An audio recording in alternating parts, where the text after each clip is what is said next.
Kidlat News Updates. Mga balita ngayon, kinidnap na ex-Abuyog Leyte Mayor at anak nito natagpuang patay sa isang bangin sa Southern Leyte. Rally ng INC sa EDSA nagpapatulo. AFP nagpatupad ng red alert sa NCR. Pagsisiwalat sa lahat ng nalalaman sa flood control scandal, kapalit ng pagiging state witness ni Bonoan. Ako po si Cesar Soriano para ihatid ang mga nangungunang balita sa buong kapuluan.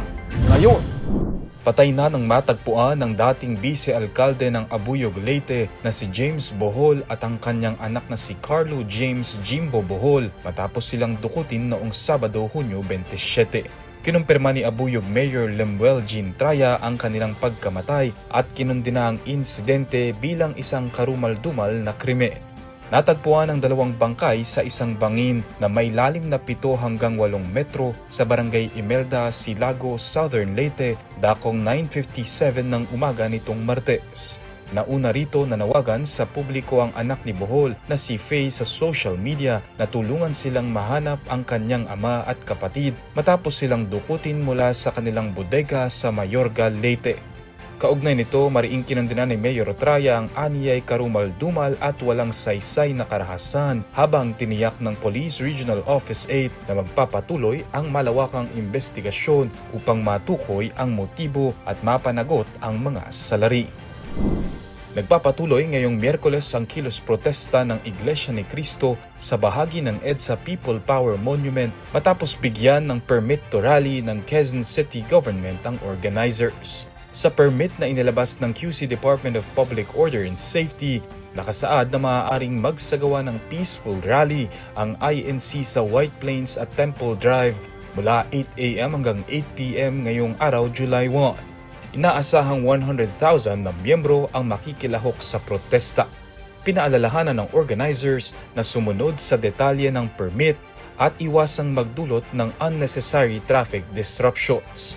Nauna nang sinabi ng pamunuan ng INC na ang biglaang demonstrasyon na nagsimula kahapon ay para suportahan ang kanilang miyembro na si Senador Rodante Marcoleta na nakatakdang sampahan ng kasong plunder ng Ombudsman ngayong linggo. Samantala, nagpatupad ng red alert ang Armed Forces of the Philippines o AFP sa lahat ng unit nito sa Metro Manila upang tiyakin ng heightened operational readiness sa gitna ng nagpapatuloy na kilos protesta. Ayon sa AFP, bahagi ito ng kanilang standard measure upang maging handa sa pagsuporta sa mga civil authorities kung kinakailangan. Naghain ng kahilingan si dating Department of Public Works and Highways o DPWH Secretary Manuel Bonoan na maging state witness sa investigasyon ng umano'y anomalya sa mga flood control project. Ayon sa Office of the Ombudsman, handa si Bonoan na magbigay ng tell-all na salaysay at tumulong sa pagtukoy sa matataas na opisyal at iba pang individual na posibleng sangkot sa umano'y katiwalian. Naharap si Bonoan sa mga kasong plunder at graft kaugnay ng umano'y 573 milyong pisong kickback scheme.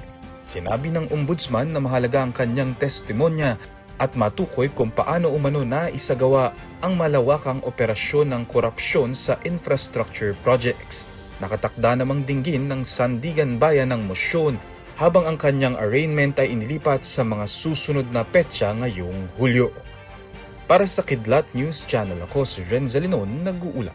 ako po si Cesar Soriano kasama nyo sa bawat pagbuto ng balita.